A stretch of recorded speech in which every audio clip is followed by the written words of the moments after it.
Thank you all for joining us for our session on Complete Streets. I'm John Cordes, and I'm going to be your host today. And I will introduce everybody on the next slide. Our speakers today are Lauren Ledbetter from the Valley Transportation Authority, Jane Shin from the Valley Transportation Authority, Karen Oberg from Metropolitan Transportation Commission. And I'm John Cordes. We're going to be learning about Complete Streets over the next hour. You are the bike movement. Thank you for coming. We really appreciate all the volunteers and all you're doing. We're hoping this education will help you be more effective in helping make the streets safer for all of us. Meeting guidelines, please rename yourself to include your city and preferred pronouns if you are willing. Please put your questions in the chat so we can save them for posterity in case we don't get time to them, and so we can keep the presentation on schedule. Please stay muted until the question and answer session. Try and be respectful of one another and our differences, and trying to assume good intent. And you can tell my presentation is on fast forward. So I'm going to allow our speakers to introduce ourselves and introduce our SCB staff, and then we'll get started with the rest of the presentation. So I'm going to allow our speakers to introduce ourselves. Let's start with Lauren, and then Kara, and then Jane. Lauren, excuse me. Great, thank you. Lauren Ledbetter. I am a senior transportation planner at VTA, and I manage the bicycle and pedestrian program, and I was involved in developing the Complete Streets Policy for VTA, as well as the Complete Streets requirements for one of our funding sources, the 2016 Measure B sales tax.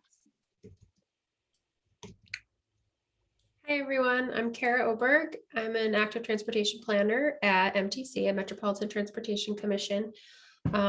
And I work on Complete Streets as well as micromobility, and working on our first active transportation plan currently. Good afternoon, everyone. My name is Jane Shin. I work at VTA with Lauren, and I manage the 2016 Measure B program. It is our latest sales tax and the one funding source that for VTA that requires Complete Streets considerations and the checklist that we're about to discuss. It's nice to meet you all. Thank you all. I'm also going to now do a quick round of introducing SCB staff. I'm John Cordes, the Santa Clara County Advocate, and I'll be retiring at the end of this week. Diana, would you introduce yourself next, and then we'll do Chelsea. Hello, my name is Diana Cremedy. I am the new Silicon Valley Bicycle Coalition Santa Clara County Advocate, and I'll be assisting John today with a presentation. Great to meet you all. There's Chelsea. Chelsea, please introduce yourself. I'm Chelsea Bicklin, and I'm working with Sdbc as a programs and advocacy manager. Okay. We were hoping to have a couple of elected officials here today, but I do not see them present currently. If you're an elected official, please let me know in the chat, and I'll give you a moment to introduce yourself. Okay, so we're going to go ahead and jump ahead with our presentation. So we've just covered the introductions. We'll do a quick review of the purpose of Complete Streets and the checklist. Then we'll talk about how to find the checklists on the MTC site, how to find them on the VTA site, how to read a checklist, and we'll look at a few examples, and then how you can act based on what you learned from reading a checklist. Then we'll have 15 minutes for Q&A and a couple of minutes for closing announcements.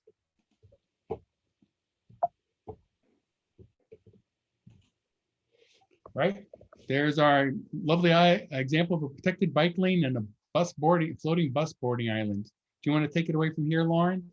Sure, I can start. You can go to the next slide. So I'm going to actually ask Kara, give her an opportunity to say real quick about MTC, and then I'll talk a bit about VTA, and then we can go on to the next slide. Sure, thanks, Lauren. First, I just wanted to thank Lauren and VTA and SDBC for inviting me for this presentation. It's been great to work with the group. So MTC, if you're not familiar, is the region's transportation planning, financing, and coordinating agency for the 9 counties. So this visual here shows the 9 counties, and each county has a CMA or a CTA, which is a county transportation agency or authority. In VTA, we work with all of our CTAs for the 9 counties, and VTA is one of them. So I'll pass it back to Lauren. Great, thank you. And John, I don't know if you saw there was a chat saying not able to see the slides. I am able to see the slides. Okay, no, I haven't seen that chat lately. Yeah, Mary, I'm going to mispronounce your last Yeah. name, Datio from Mountain View. Yep. Yeah. Okay. Are you fixed, Mary? Can you see the slides now? No. Try logging out and coming back in. That's my best recommendation. Is anybody Okay. else having the problem of not being able to see? the I slides? see that Michael Cerrone in Sunnyvale does see them. Okay, Thank you. Okay. thank you, Mary, for letting us know. Sorry, we're having. Technical. We Never have to been to a roll Zoom with meeting it. without one. Can you bump back, John? Is the Sure. presentation on auto? It looks like it is. No, that was a personal Okay. forward on my Okay. part. The SDBC slides have timers on them, and that's why they Okay. jumped a bit. Okay, so going right back in, sorry, that was a little aside. VTA is like Kara mentioned, the county transportation agency for Santa Clara County. We're a special district and we have basically 2 roles in the county. One is to do long range transportation planning and administer transportation funding. So we take the money that MTC has and we distribute it to the local agencies within Santa Clara County. We're also uniquely for the Bay Area, the transit agency for Santa Clara County. So it's in this dual role that we look at all kinds of things. What Jane and I do is more on the CTA side and less on the transit side. Go to the next slide. So we wanted to set up some learning objectives for this presentation to set expectations and to guide how we developed the presentation. They're listed right here. We think by the end, we'd like you to have an understanding of complete streets policies in the region and the state and the county, ways that you can provide input into implementing these policies, checklists, complete streets checklists, which is about half the presentation is going to be talking about that. Where can you find them? And then at the very end, there's actually a really great opportunity to provide input into an ongoing planning effort that Kara is leading. So she'll talk about that. Go to the next slide.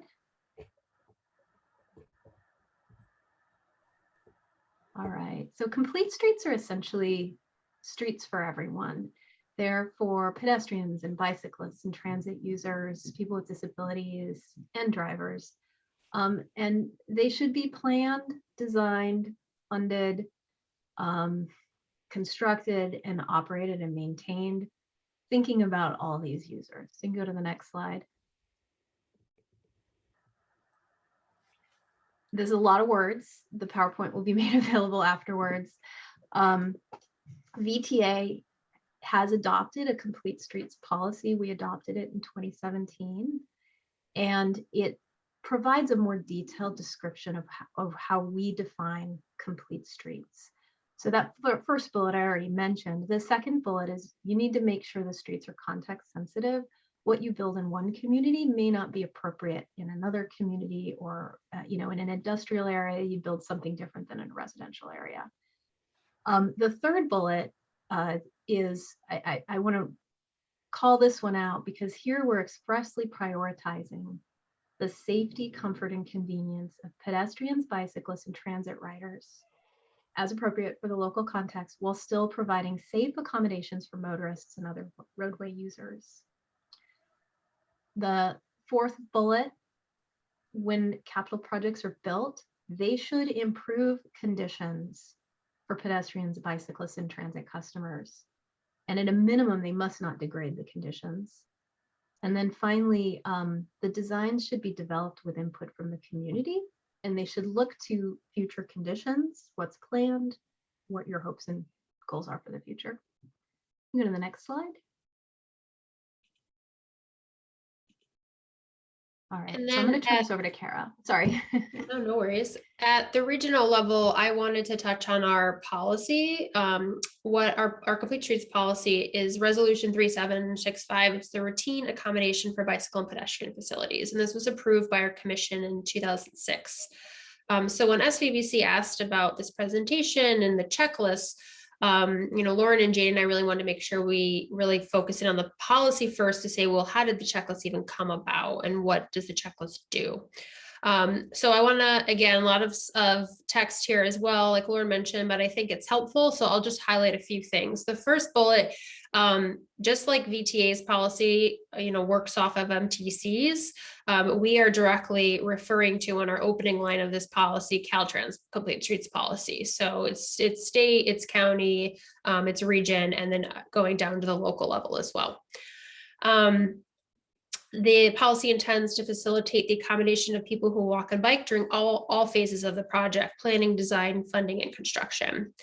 The next bullet talks about that local level. So OBAG is MTC's One Bay Area Grant Program, our funding, and we require that local jurisdictions adopt their own complete streets policy. So this was in 2010, and then more recently we've brought in 9 elements and asked that complete streets resolutions incorporate these elements. We'll talk about them in a little bit, and that was more recently by the end of or the beginning of 2016.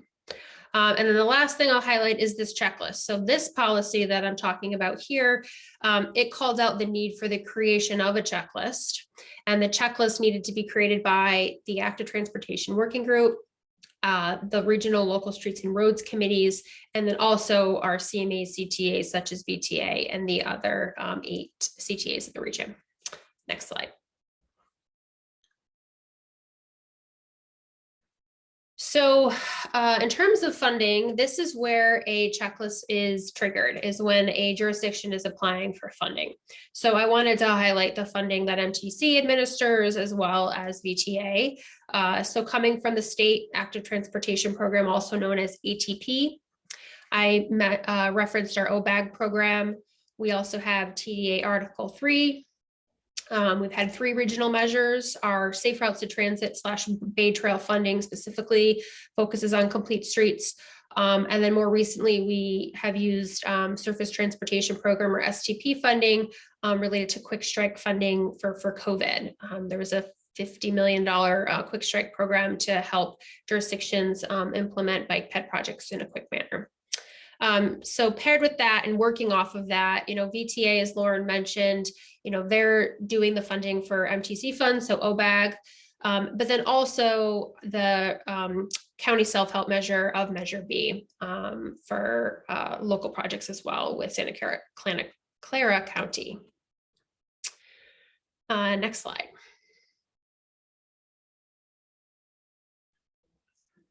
So I've referenced the 9 elements that the MTC policy has. There we go. So I've referenced the 9 elements that MTC, our OBAG policy had an update in 2016. So wanted to touch on these. And Lauren also mentioned these. So, a policy is only really as good as what it comes down to what we see on the streets, specifically when talking about transportation. And these elements are really hoping to make sure we're having a holistic policy. So serving all users, as Lauren mentioned, people who bike, walk, use horses, take transit, drive, and then similarly with the photo that you see here, context sensitive. So what happens in a rural setting like seen here will not necessarily be the same, strategy and tactic as what's in downtown San Jose. The third is talking about all departments. So from planners to engineers to those out, implementing it with constructing the facility, and then in all projects and phases, similar to the third, number 3 here. So this is the planning section. And then if you do the next slide, then we get into more of the implementation piece. So making sure that if there is a plan, local plan, county, regional plan, that there is consultation, that the facility is really, making sure there's not gaps and ideally connecting gaps to provide a network approach. Making sure the BPAC, so this is the Bicycle Pedestrian Advisory Committee, is consulted. These are like some of the best folks at the local level to make sure that complete streets are being implemented. Evaluation, so our policy says that local jurisdictions will figure out, what data collection that they are setting up data collection to evaluate the project. And then the last piece is related to exceptions, that there are exceptions and that it's really putting out in the process of documenting what this exception is and why, and making sure that document is put out to the public. Next slide. I'll pass it off to Lauren. Thank you. So I'm going to talk a bit about specifically about the complete streets at VTA and in Santa Clara County. So as of now, the cities, the county of Santa Clara, which is separate from VTA, and VTA have all adopted complete streets policies. The policies all follow MTC's, the 9 elements required by MTC that Kara just outlined. We already mentioned this was in part, it's because it's required to receive 2016 Measure B funding. Every agency needed to adopt this policy. And the policies themselves basically establish that the agency will follow complete streets best practices when developing their transportation projects. And those practices were generally outlined by Kara. So you can go to the next slide. Okay. So the policies set the stage for what you're trying to accomplish and how to do it. The checklist is one tool in implementing the policies. It's a tool that's used to make the complete streets decisions about a project transparent. They're all posted online, and we will tell you a bit later how to find them. It's also a tool when the project managers fill them out, it prompts them to think about the things that they should be thinking about. So it's that, and that's really the checklist portion of it. Kara mentioned they're all triggered by specific funding sources. So in order to receive certain funding, you have to fill out the checklist. And they generally ask the project sponsor to describe existing bicycle and pedestrian conditions, to describe planned changes that may impact bicycle and pedestrian conditions. And the VTA checklist actually has sections that require a project sponsor to explain if they're not meeting complete streets policy or complete streets best practices, why, and VTA will review that and review the exception in making a decision to provide funding to the project. We review these checklists. It's either MTC or VTA and MTC staff, depending on which checklist it is, and they're posted online. Next slide. So I wanted to kind of outline for you all where the checklist typically fits in the development of a project. The big caveat is this is a really simple timeline of transportation project development. Not all projects will go through all these phases, and cities may have different ways and different points at which they solicit public input. Generally, going from left to right, you start with the most general, the general plan, which may, for example, have a street designated as a transit and bikeway street. And as you move to the right, you get more and more detailed in terms of what you're actually going to put on the street, where you're going to put it, what type of facility, what type of improvement you're going to make. The yellow is essentially planning efforts. So this, and the yellow typically is where a lot of the public input comes in. This is where there'll be open houses. Maybe there'll be like a community working group. There'll be meetings at the Bicycle and Pedestrian Advisory Committee, meetings at other committees. And this is where the project is defined, where the community helps figure out what they want to have happen and where. Then as you move into the right-hand side to the blue section, this is where the engineering part comes in. This is where the details come in. There's sort of a mixture when you get to the environmental analysis and the initial design of a project, where you may have a few alternatives that you're trying to decide between, and there still needs to be some final decisions made about, what you actually are going to build. But then once that that is done, then the engineers start working on the final design. This, because of where the funding comes in, most of MTC's and VTA's funding sources are for this blue phase. So this is typically when the complete streets checklists are triggered. There are some exceptions. VTA's Measure B program has planning funding for feasibility studies. And then MTC has some other planning funding that would then trigger a complete streets checklist. But I have to say at the feasibility study side of things, you don't really know at the beginning what you're going to build. So it's really hard to fill out a checklist and provide that detail. So you can go to the next slide.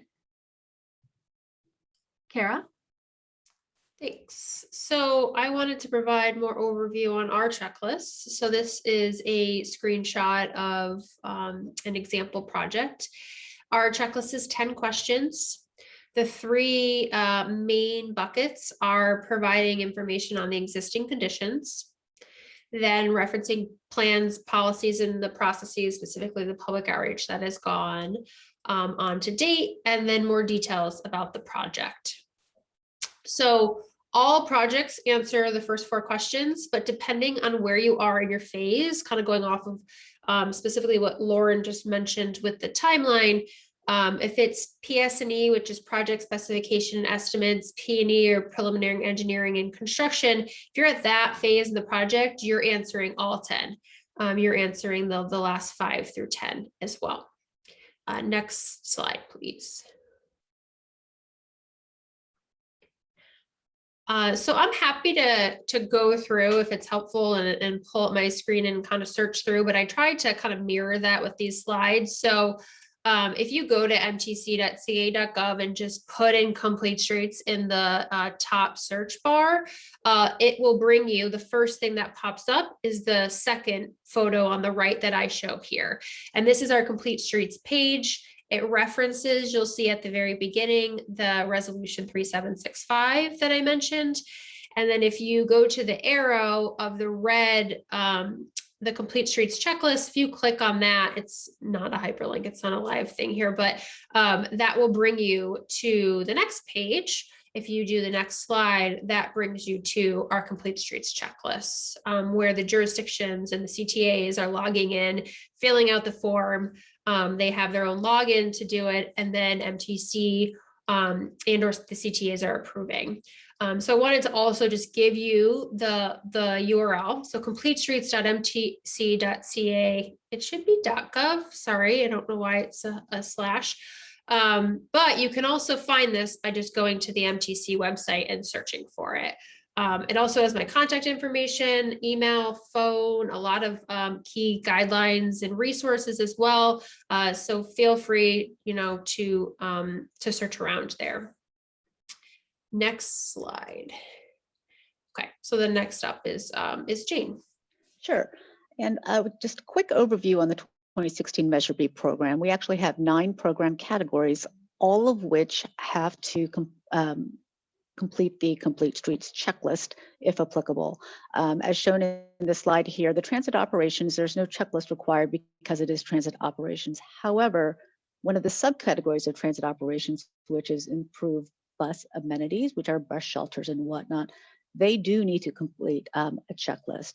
We have 2 different types of program checklists. We have for local streets and roads, which is our pavement maintenance program. We have the pavement maintenance self-declaration, where an agency will complete what they are. They have to list what the projects they are planning on working on in the fiscal year. Our fiscal year is from July to the next June. And then as applicable, fill out all of the questions on the Complete Streets checklist.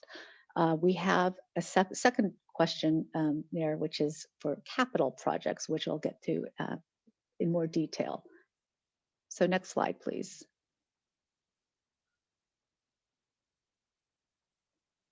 As mentioned, we have the 2 different types of checklists. For our local streets and roads program, which again, most everybody knows as pavement planning, pavement maintenance. An agency must provide every fiscal year a list of projects that they're planning on working on. Now, this is what they're planning on working on. They may not necessarily get to it, but in order to receive any reimbursement from Measure B, you have to identify what you're planning on doing. We list both the pavement program as well as the self-declaration form or the complete streets checklist on our website. It does, as listed here, it shows what they intend on doing, what types of work, any exceptions. As Lauren mentioned, BTA's checklist does have sections for exceptions because at some point there may be. Now, for the complete streets project checklists, capital projects are much more detailed that you have to fill out. Instead of working off a list of anywhere from 3 to 40 streets that you're going to be working on. This is one project. So for each phase, you need to let us know how complete streets are being considered for each phase. Unlike the MTC checklist, we require that you fill out every question. It may not be applicable at the time, but that way we know that you are taking things into consideration. Next slide, please. And so again, here are a list of exceptions. We do take into consideration exceptions. I will state that if a complete streets checklist comes in with an exception, we will reach out to the project manager or project sponsor to discuss really what do they understand what they're meaning by the exceptions? Do you, just to make sure that we're all on the same page, that you're not going to be providing XYZ because it costs too much, or as the examples in front of you show, it's absence of existing or future need. And I will show you in a little bit where you can find those exceptions. They aren't common, but we do have some examples of. And as indicated on the slide, that if you are not declaring an exceptions, the expectation is that your capital project or even your paving program will incorporate any of the bike or ped or transit infrastructure that are defined in regional plans, local plans, or documents within the project's limits. Next slide. Okay, so what I'm going to do really quickly is I'm going to grab the screen and show you where to find our complete streets checklist. It's not as simple as the MTC, but if you go to 2016 measureb.vta.org, and let me hide this here. All of our program categories are listed by tile. So what I'm going to do is I'm going to grab local streets and roads. You can look for your jurisdiction. We'll go to Santa Clara. This is the city of Santa Clara, not the county. As Lauren mentioned, they do have separate, they're separate entities. So each entity has to provide their own. And then you can look and you can see that there are reporting requirements as well as actually the program of projects and complete streets checklist. This is the pavement program. So it is at the top different. It tells you who submitted it. There's general information on the program. Again, it's per fiscal year, which is identified as the period from July 1st to the next June. BTA's fiscal year, we identify it by the June date. So FY20 is July 1st, 2019 through June 30th of 2020. We have a variety of questions. What types of projects? What are you doing? What type of pavement maintenance or road rehab?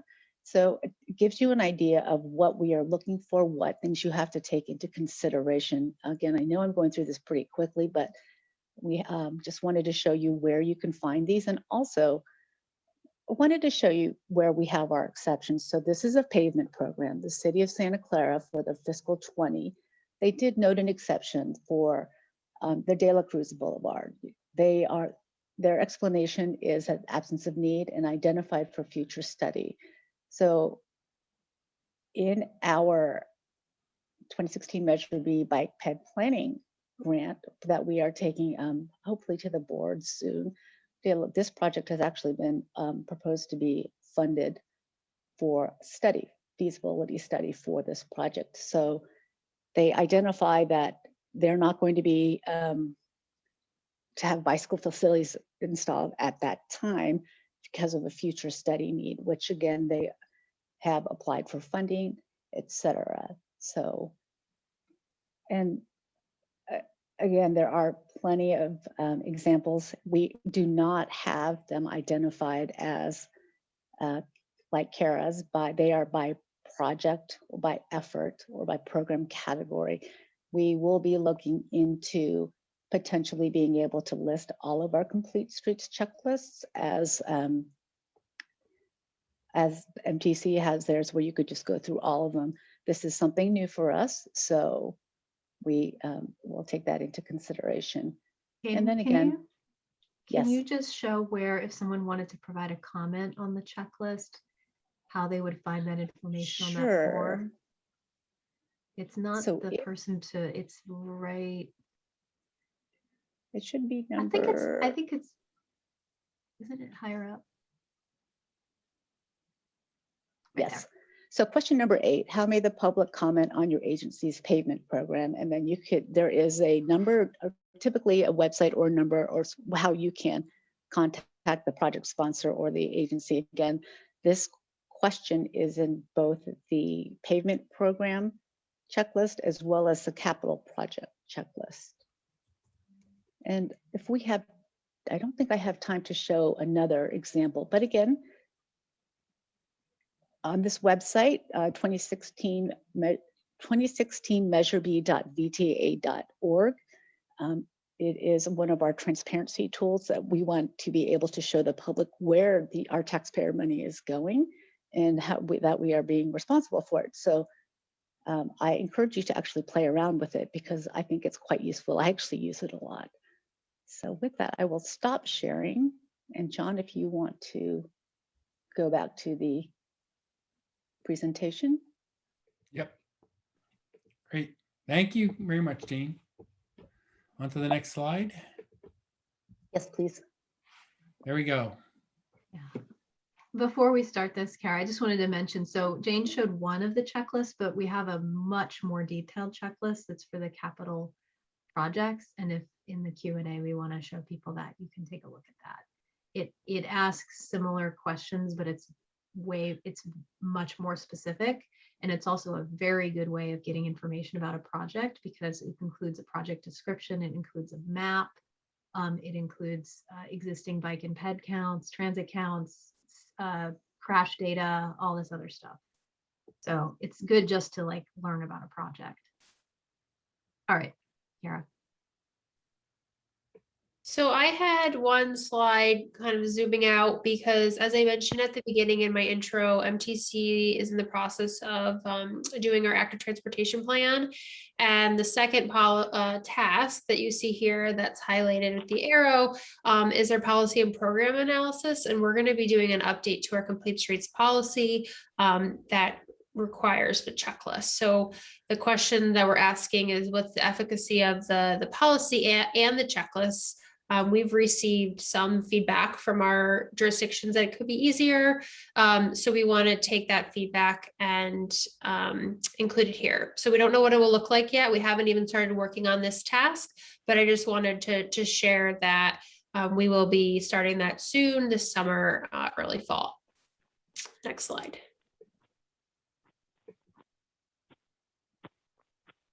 And then I included a couple of resources. These are hyperlinks. As part of the requirement for a complete streets policy, Caltrans and MTC are required to do trainings. And we did a training at VTA in 2017, and I have the hyperlink here if you wanted to go through it. It's very extensive. It's like 100 slides, but it's very picture heavy. And then I also hyperlinked to some guidance on the checklist. Again, that specific one is found on our website. And also just, plugging local BPACs. We also have an active transportation working group for those who work in the bike ped micromobility field, and happy to share more offline if folks are interested in learning more about that working group.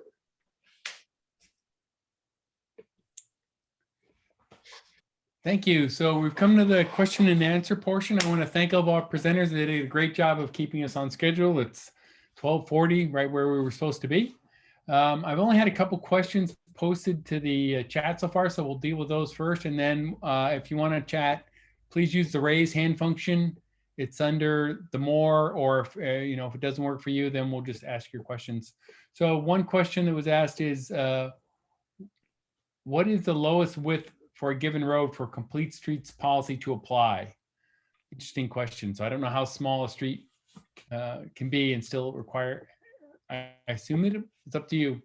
Whoever wants to say, I'll how narrow start. can a street be and still apply? So it's all context sensitive. So if you have a super narrow street and it's a slow street, I mean, you can design it to make it a shared street, like a bike boulevard or a Moonroof or something like that. If that answers the question. So it's all context sensitive. We're not saying that street is too small, this complete streets policy doesn't apply. Now you may not be able to put in bike lanes in a repaving program, because in order to do so, you need to acquire right of way, and you don't actually have the funding to do that, or it then kicks the project into a totally different type of project besides a maintenance project, and it becomes a project where you have to work with the water district and do environmental analysis. And it may seem easy to widen a road, but it's not always, right?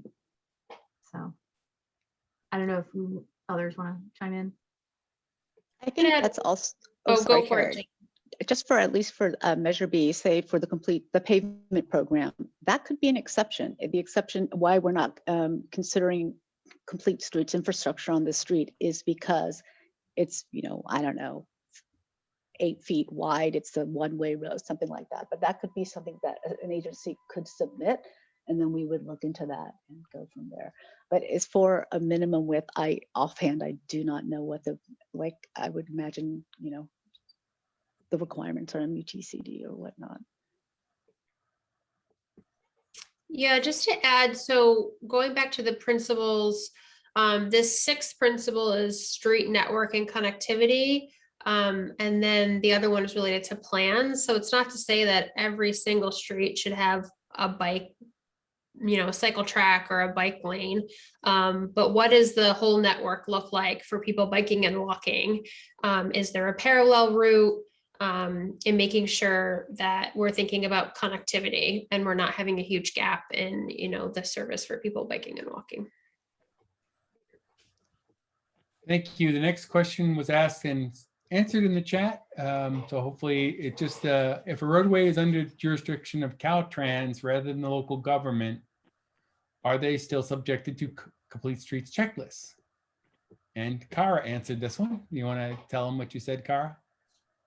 Sure. So if applying for the funding that we referenced, then yes. And you can specifically search for Caltrans as a sponsor in the MTC checklist website. They've only applied for 2 projects, you'll see. But again, it's those the funding that is the trigger. Thank you. And the next question is green stormwater infrastructure included in complete streets checklist or complete streets policy? It's included in VTAs. Okay.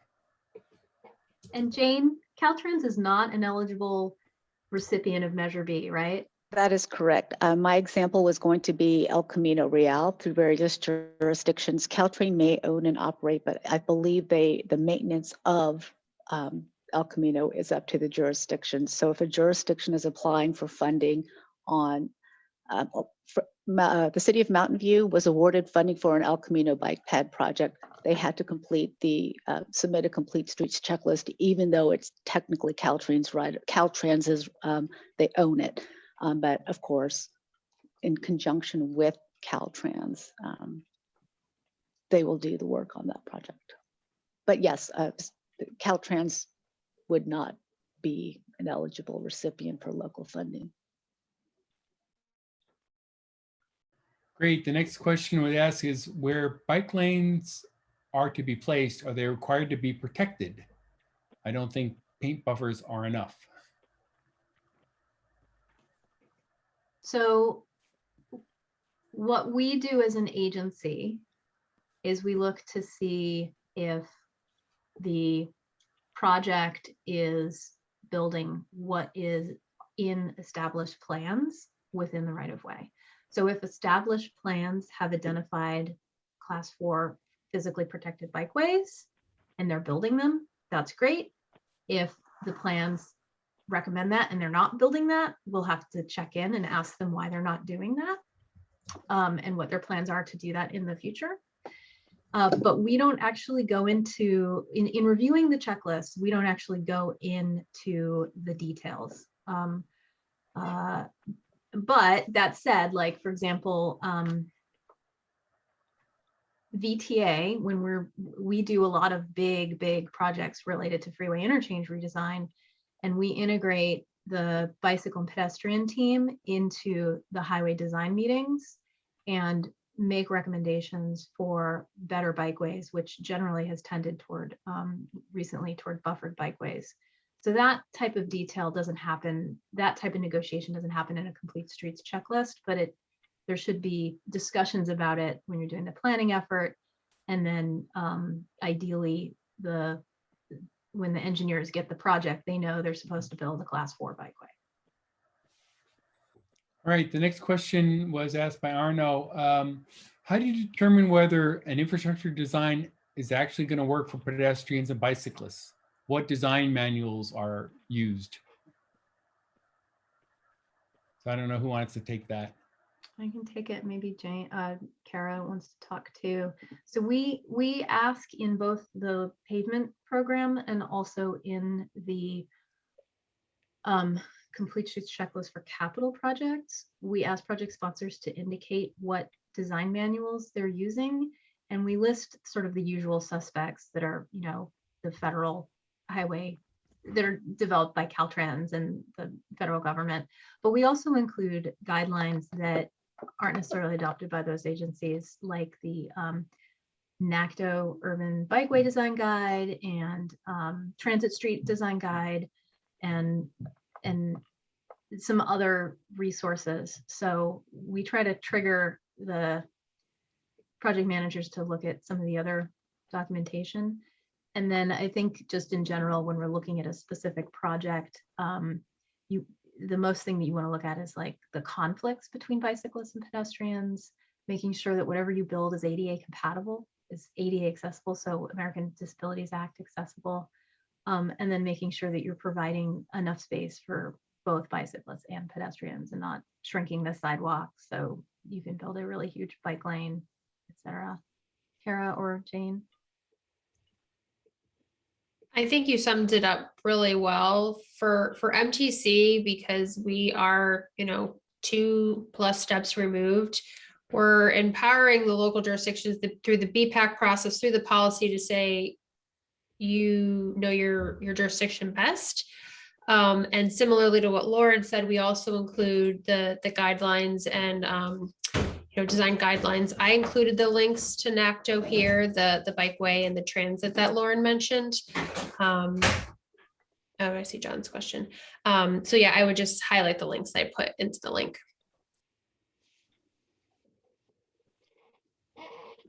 Great, thank you very much for that question. And if you're watching the chat, you'll see a lot of the answers are being posted by our speakers, presenters. So I appreciate that. Here's one I personally want to ask. So I know a street that has recently been subject to a repaving project that does not have sidewalks. And when I asked, is this now a complete street? The answer from the transportation department was yes, because it's safe to walk on the street. So is that an exception, or is that just is it really acceptable to say walking on the street is a complete street for areas that don't have sidewalks? I can start. Sorry, I was getting to my mute. This is gonna be a very unsatisfying answer. It's context sensitive.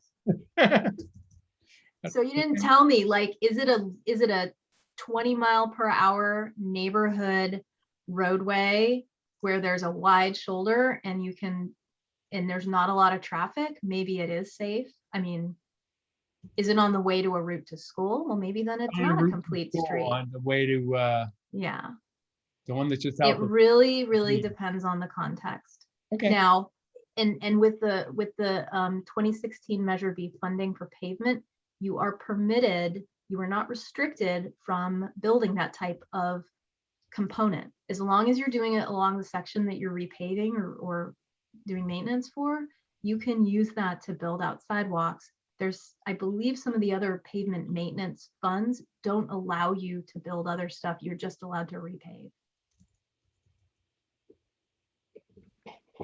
That was a great answer. Thank you. Boy, here's a nice, interesting question. Is there a plan to include dedicated bus lanes for bus rapid transit within complete streets? We'll take them. Right? Again, it goes back to planning efforts, right? Jane, Right. we want to talk Yeah. about that one? Probably I won't talk about it so much, but it definitely wouldn't fit under a normal pavement maintenance project. That is a capital project in itself and a much larger effort.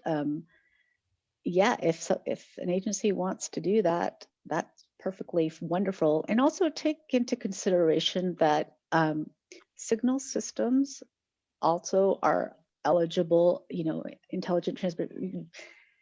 It's an eligible use of funds for the 2016 Measure B program. So it's not necessarily just your repaving. It could include loops. It could include, again, signal system. But at the same time, I know that's incredibly expensive and oftentimes may not align with the paving schedule. But again, for 2016 Measure B, we do post all of our pavement programs for that fiscal year on our website. And where possible, we do link to an agency's website. Actually, a lot of agencies in Santa Clara County have their own website of these are all the projects that we're going to be working on in this year. So that's been a nice find for all of us, because I think sometimes that's a lot easier to read than our PDF of just all of the streets. But yeah, dedicated, I'm a fan. I would use it. So Yeah, I wanted to also, I was just realizing, so if there was a way to improve with small paint improvements, like roadway reallocation, and maybe you're thinking about like a side running bus lane that's just paint and on the ground, that could be incorporated into a repaving program. But if it was something bigger than that, it would most likely need to go through a whole capital Okay, process. we've gotten a couple. Sorry. more. I'll stop talking. I want Alon to ask his question, and then we've got at least 2 more that have popped into the chat. Go ahead, Alon, unmute yourself. Hello, everyone. Thanks for holding this call. This is very informative. I wanted to address something I think that was not addressed here, unless I missed it, but we've been only talking about travel lanes and travel space on the pavement. We've been talking about here with the resurfacing project. So travel lanes for cars, for bicycles, and for pedestrians. But I feel like in all these meetings, the big issue is around storage, not about travel. So there's half the road pavement is used for free, unlimited car storage. And this is our main fight where we're trying to open this road for all models of transit through the neighborhood. So how do you address the issue of parking or car storage on this pavement, and how do you accommodate that within your checklist? Thank you.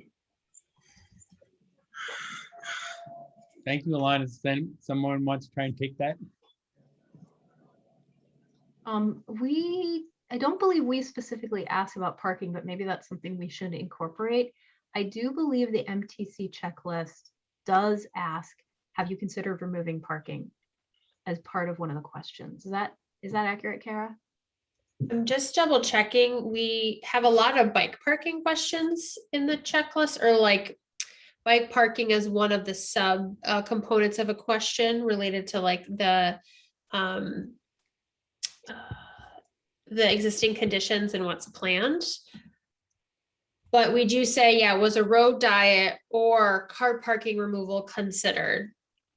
That is one of our questions. I'm just searching the whole document. Yeah, would curb extensions to shorten street crossing distance for pedestrians require eliminating on-street parking? That's FHWA's guidance there. I think it's a really important question. So there's been a lot of evolution with planning, right? Like we were very much bike focused, then pedestrian focused. Then we said, let's bring it all together, hence Complete Streets. It really came around 2006 in California. And then now we're thinking, what's the complete curb and complete streets and complete neighborhoods? So I think it's a really important question and something that we hope to bring into like the update of our Complete Streets policy. But to specifically answer your question, we do ask it in our MTC Complete Streets checklist. Thank you. We have about 1.5 more minutes. And we have 2 questions, so kind of lightning round. Are there before and after schematics or drawings of the projects that are referred to in the checklist? How do you find those? How do you see those? For 2016 Measure B, we do ask, but since we have the 2 projects, so before and after for capital projects, yes, once a project is finished, though, because we have not had a lot of projects funded or completed with 2016 Measure B, we don't actually have a lot of photos. Schematics, we do not require, I'm thinking engineering drawings, that should be on the project page. We do try to link to the capital project page as best as possible. For our local streets and roads pavement programs, we have an annual report that is required. So we do ask project sponsors to have, post pictures and provide photos of before and afters. And then 2016 Measure B also has, as a whole program, an annual report where we'll include, some visuals as best as possible. Again, just as a reminder, 2016 Measure B, though passed in 2016, due to the lawsuit, we weren't actually able to start spending money until early 2019. So we're hitting year 2 of program funding distribution. So our program is still really young, and getting information on what it is that people are looking for, much like part of this training today, is going to help our program in the future provide the transparency that we want and that the community wants to do. So I think that answered your question at least a little bit. Yep. The other one that we haven't talked about is when should people be looking for checklists? How often should they try and find them? For, again, 2016 Measure B. Both sets, I would assume. So it's going to be a combined answer from VTA and MTC. Right. For our pavement program, everything is due to us October 1st of the calendar year. So around October 1st. For a capital project, we fund projects for the most part by phases. And if there are changes to a project from one phase to another, which sometimes there are, we require an updated Complete Streets checklist. So that's not very helpful, but it depends, I guess, if you're looking for project specific or local streets and roads pavement program. Again, pavement program, October 1st. So shortly after, I'd say end of October for the pavement program. And then depending on what project you are interested in, it really depends on that project's schedule. So again, not very helpful, but. Okay, Kara, what would you say for MTC checklists? When should people go looking for them? So the checklists are required with the funding that I mentioned earlier, ATP, OBAG, for example. So we just finished our ATP cycle and we did pretty well as a region.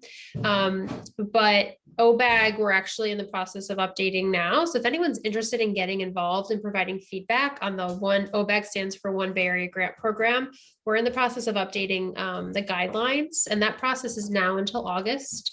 But that next cycle, the 3rd round of OBAG, won't begin until 2022. But one thing we're hoping to do with the Active Transportation Plan is actually put up a live document of all the funding that we program, specifically for jurisdictions, but also I think would be a benefit to residents to say, when are these funding cycles happening? And then, so for a person in the public to say, oh, I want to look at a checklist and it's related to the funding cycle, you're not gonna want to have to memorize that cycle. So you can go to the website in theory and look at this like live timeline. So that's one of the things we're hoping to create as technical assistance with the plan. So yeah, maybe not the most helpful at the moment, but we're working on making it easier. Thank you. I want to respect everyone's time and give our sincere appreciation to our presenters. They've done a great job educating us about complete streets. Thank you, Lauren. Thank you, Kara. And thank you, Jane. I want to make sure I give 1 minute for updates from Sdbc. So it's still Bike to Wherever Day until the end of the month. So please get out there, ride your bike. You can still join. You can still do Click to Ride. We're looking forward to that. For those of you that have people that you think would be interested in the basics of bicycling, tonight we have the Biking 101 and Bike Share program event. So anybody can sign up for that.